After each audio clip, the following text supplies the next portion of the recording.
What's going on, peeps? Just give me a thumbs up really quick when everyone can hear me. We'll go ahead and get started. It looks like we're good, but I don't want to make sure.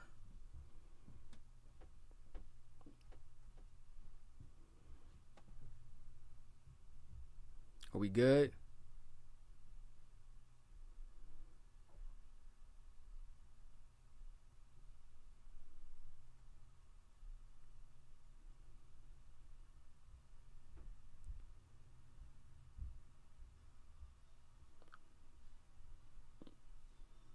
Are we good? Can y'all hear me?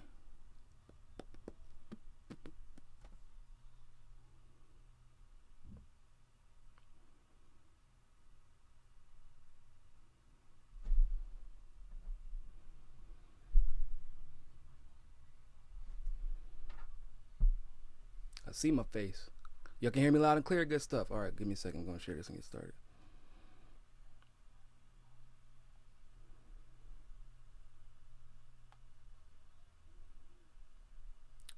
Whoa.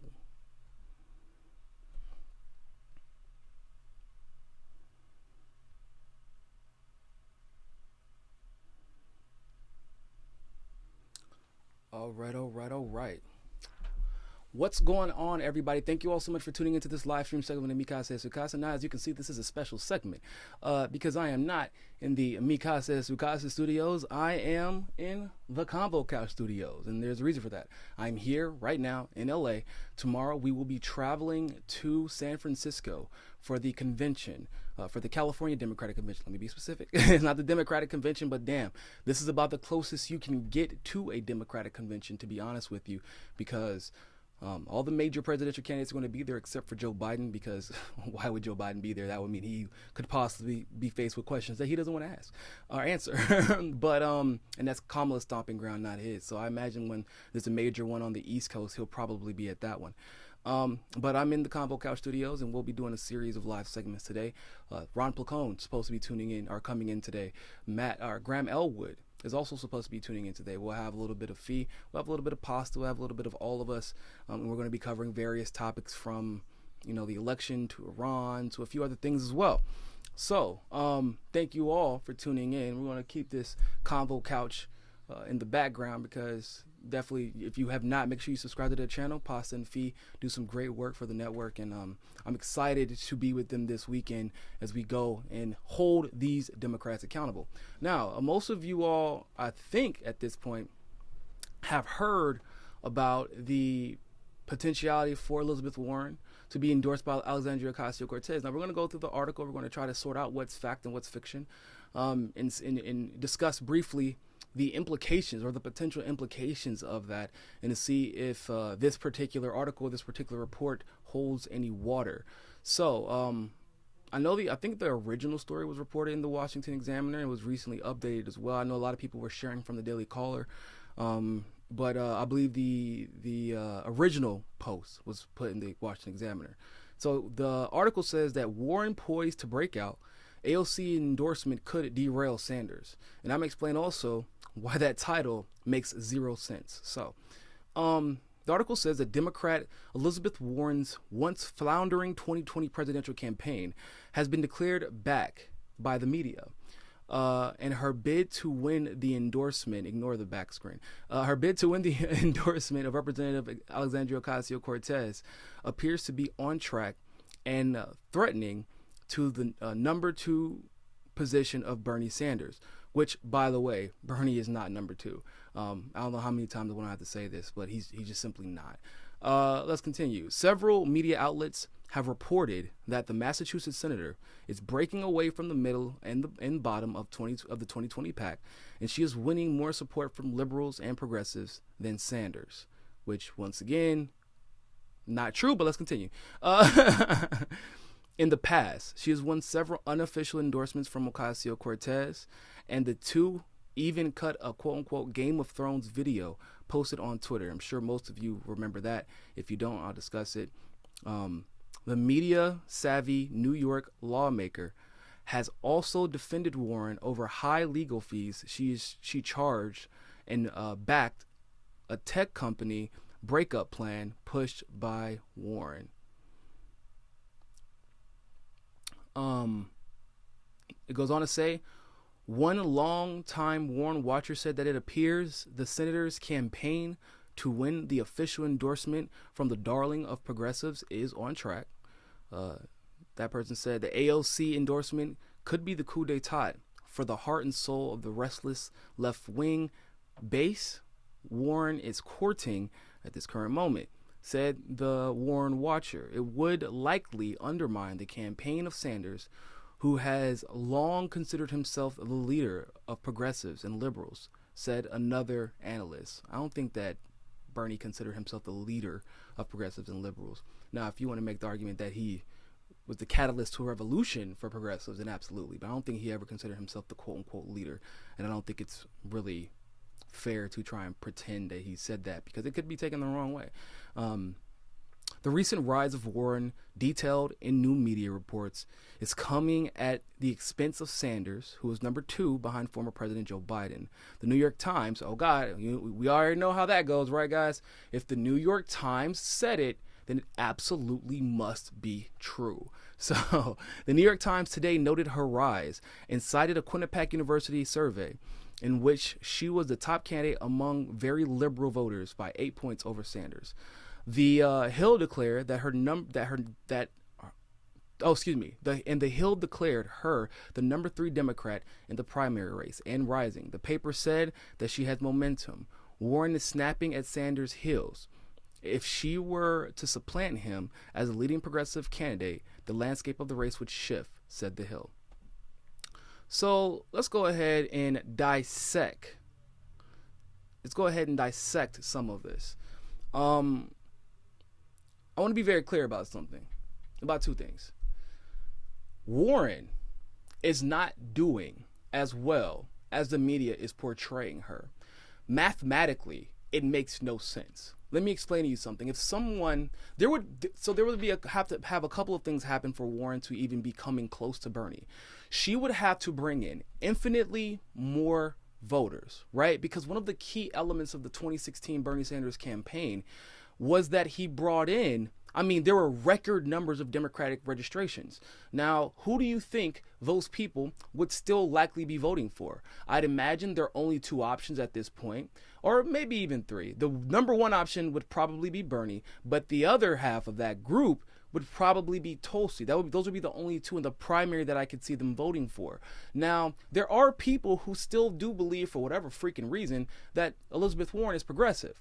Whatever, that's fine. They can believe that, well, they shouldn't believe it, but they can believe it all they want to. The problem with that logic, once again, is that she's only as progressive as Bernie would allow her to be in regards to this race. In other words, yeah, Warren, you progressive, but you ain't never going to be more progressive than Bernie, and she damn sure isn't more progressive than Tulsi. And because of that, in a ranked choice voting situation, they could very well be correct.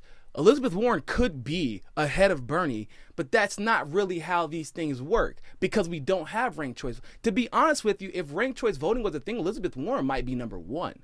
Like in a Democratic primary. If it was like just across the board, I don't think she would be number 1. I think she would actually be like number 5 or 6.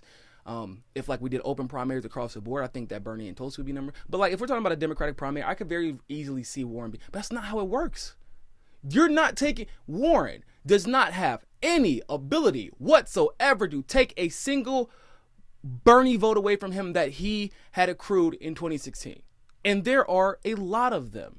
There are. Now, with that being said, do I believe what this article is claiming, that AOC could be potentially endorsing Warren?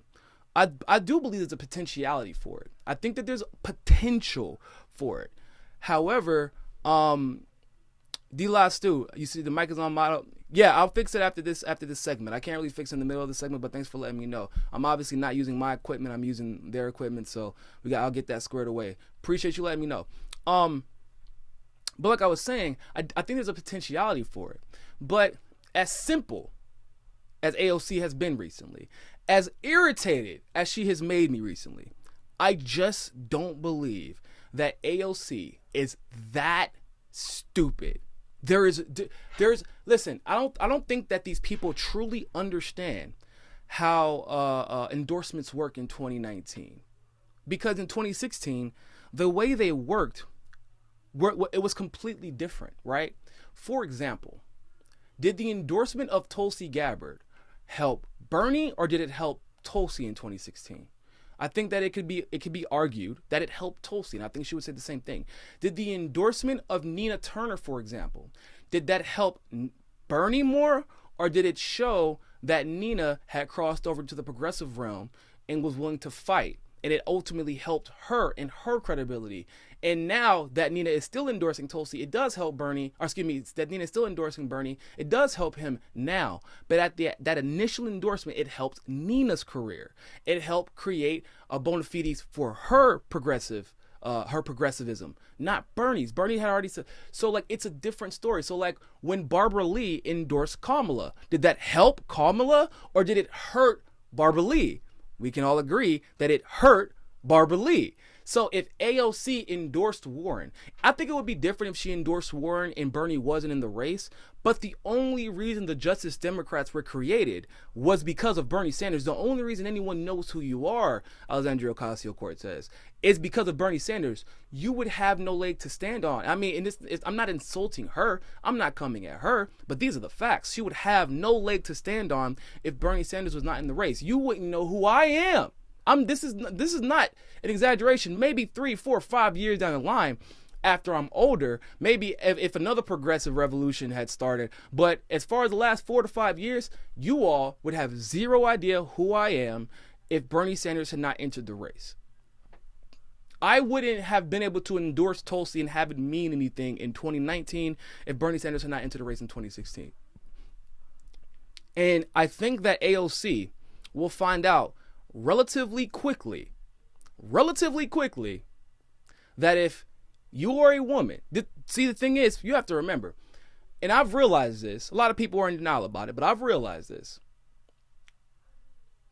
People love the women that back Bernie. They love them. They love how strong they are, how independent they are, how forthcoming they are about their progressive idealism, and they love it. They love Nina. They even love Warren because Warren has all of a sudden started loving Bernie again, and we work together and all that. Yeah, nonsense. They've even started loving Warren again, though. Here's the issue with that. Have you noticed something? They're okay with loving AOC. They're okay with loving Nina Turner. They're okay with loving even Warren. But there's one thing that all three of them don't have in common. Like Tulsi and Tulsi in this regard is an outlier. They're not standing up. I don't want to say standing up to Bernie, as much as they're not in the way of Bernie's victory. None of them are at this very moment. Elizabeth Warren in her best day, even if she hadn't endorsed Hillary in the last election, she would never have a chance to beat Bernie Sanders in an election. Right? AOC isn't running against Bernie, and she's a product of the Bernie Sanders revolution. And therefore, she has become the darling by way of being a product of Bernie Sanders, if you will. Same thing with Nina Turner. Nina Turner got her progressive, once again, her progressive bona fides came from Bernie Sanders, and then subsequently our revolution really propped her up because she was so successful in that regard. However, Tulsi found out that the moment that you become a threat, quote unquote, to the Bernie Sanders revolution, you're thrown under the bus, and it becomes a sad, sad day, because now all of a sudden you have to defend yourself from literal lies. You have to defend yourself against things that Bernie Sanders is guilty of, but his supporters don't even critique him on it, but they expect you to answer for it. You get what I'm saying? So the endorsements, thanks for the super chat, Big Earth. We'll see, though. No. We'll see. She hasn't officially endorsed her yet, so we'll see. Trust me. I'm a little bit concerned about it, too, though. But AOC doesn't really understand. She's an activist for the most part, and I don't think she understands how this politics things work, and I don't think she understands fully at this moment how to be a progressive in politics, in the national political conversation. I don't think she understands it. I think she's very self-absorbed at times. I think she can be a little bit egotistical at times, and I think she can be a little political calculating at times. But she will find out immediately. The moment that she endorses Warren, all of a sudden, her political capital disappears. It's gone. it would be instantaneous. Do you understand that the moment you endorse Warren, in the eyes of a Bernie Sanders supporter, and there are literally millions upon millions upon millions. Have you been to a Bernie Sanders rally lately? Okay. Have you been to an Elizabeth Warren rally lately? Okay. Once again, there are millions upon millions upon millions of Bernie supporters. Not like, okay, no. Let me be clear. Sycophants. Not even the supporters. There are even more of them. But the sycophants, and I don't mean this in a negative way. I'm just meaning it's in a realistic, in their mind, Bernie can do no wrong type of way. There are millions of them. You lose all of your credibility. You lose millions in fundraising over the course of years that you'll be running for office. You'll lose millions in fundraising. You will all of a sudden be ostracized by the very people who had uplifted you and gave you your platform if you endorse Warren, because that is how endorsements work now. There shouldn't even, the fact that there is a conversation about the potentiality for you to endorse Warren is already problematic in the minds of many Bernie supporters. The fact that have said zero about Tulsi, that's already become a problem in the minds of Tulsi supporters. But don't think that Bernie supporters who still love Tulsi aren't paying attention, because they are. They're just as curious. Well, why the hell isn't she even talking about Tulsi? Why is there an article being written that she's endorsing Warren over Bernie? It would be different if it was Tulsi over Bernie or vice versa. But it's Warren potentially over Bernie. She's making videos with Warren.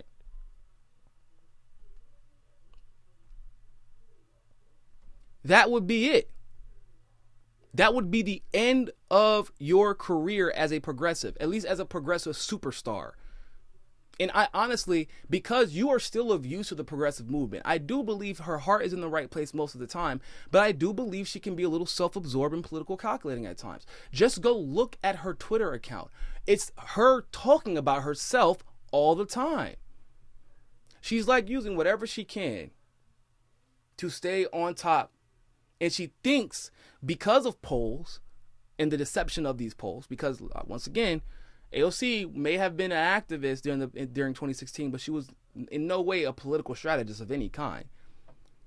And I don't know how deep into the research she got. She thinks that these polls are legitimate, and we all know that they're not. I've already explained how I feel about these polls for Warren. I believe that these polls are actually more reflective of Tulsi's standing.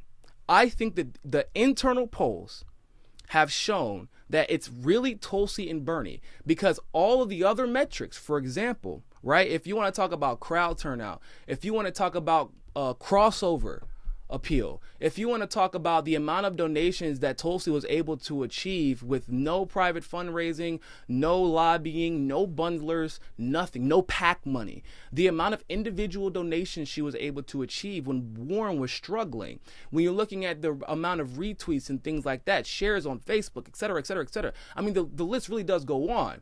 All of these things show that that Tulsi is either neck and neck with Elizabeth Warren or ahead of her. And I believe that the media is very aware that the truth of the matter is, when Tulsi gets on the debate stage, she's a problem for everybody. And like I've said over and over again, they're more okay with Tulsi than with Bernie than Tulsi. However, notice that the more that Bernie talks out against war, when he was a little timid to do so before, but the more he talks out and speaks out against war, all of a sudden, Warren is a rising star and is overtaking Bernie Sanders. Isn't that a coincidence? The more that they beat the drums of war and Bernie and Tulsi both push back, all of a sudden Warren's a rising star when y'all thought she had no chance. What has changed? Warren has always talked about having these plans. So why? Why now? The truth of the matter is that both Tulsi and Bernie scare the hell out of them. And they know that once those debates come in Miami on June 20th, and I'm hoping to be inside of that debate, in that debate, or whichever one that she's a part of, whichever one Tulsi's a part of. I hope I can get into both, but if I can be a part of whichever one that Tulsi's a part of, I will be thoroughly impressed by both Bernie and Tulsi. And I believe that they are aware that it will be a runoff between Bernie and Tulsi, which in my opinion is the best case scenario for our democracy. At that point, if it becomes a runoff between Tulsi and Bernie, we're hearing both of their messages so consistently that I believe the American people will be making a conscious decision in controlling the outcome of our fate, rather than the media doing it. If it's too far between Bernie and Tulsi, I know that only Bernie's message is being heard more than Tulsi's, or vice versa, and they both have things that they need to add to the conversation in order for us to get a complete picture of everything we need to fix in this country and abroad as well. And I believe that they know that if going into that debate, Bernie and or Tulsi, if they have too much momentum, there is no faking it at that point. Like we found out in 2016. There was like 7 people on that debate stage when Bernie first debated Hillary Clinton. But the thing is, you don't remember any. Well, everybody remembers Chafee, but you don't remember any of them because Bernie stood out so well, and he wasn't even given as much time to talk as Hillary Clinton was. Because some things just resonate with the voter more. Bernie and Tulsi both have that ability. Bernie and Tulsi specifically will be breaking out in these debates. Bernie will be holding his own very well in these debates. And a lot of these candidates that they are pushing out in front of us, their popularity, their numbers, even their donations, and I even believe from corporate donors even, all of that will begin to dissipate as the field is narrowed down. And that's what I think about that situation. I believe that and understand something, by the way, Bernie's the totality of Bernie's campaign is not necessarily in the AOC camp, and that's like some insider information that I was told. They don't necessarily trust her like that. They believe she's a little self-absorbed as well, and that she has some things she needs to work on as far as acknowledgement, giving people credit where credit is due, not making everything about herself. Because that's a thing that people who are older and are progressive have noticed from her. Like it's almost hard to not notice it. Millennials may not be or younger millennials may not be that good at catching it, but older progressives do notice it because their life's work has really been about everybody else. And so when you're constantly saying, look at what I did, look at what I said, look at what I did, look at what I said, look at what I did, look at what I said, look who did this thing that benefits me in my constituency. Like that's what she's become. So don't get it twisted. Just because AOC got here because of Bernie doesn't necessarily mean that she will continue to prop up Bernie, because like I said, you prop up Bernie, you're probably propping up Tulsi as well. AOC is looking at the White House one day, and that's just a fact. It's not a bad thing necessarily. It is a bad thing when you're ignoring one candidate to prop up another one you know has zero chance against Bernie just because you think it'll help your particular candidacy. But she should probably already know that most Tulsi supporters already have a bone to pick with AOC anyway, so that's not going to help. And then she has so much crossover appeal that it may not matter. So we'll see how that turns out. We'd love to know what your thoughts are about this. Leave a like in the comments, share the video. Make sure you follow us on Twitch at Niko El Casa. I've been live streaming a lot there recently. We're going to be live streaming a lot there from the convention as well. So if you have a Twitch, make sure that you follow. If you don't have a Twitch, follow me there anyway. Create one and follow me there. So that way you can get live updates about what's going on and when I'm going to be live streaming next. With that being said, people, thank you all for tuning into this live stream segment of MCSC. And always remember, more than anything else, find your balance. Peace.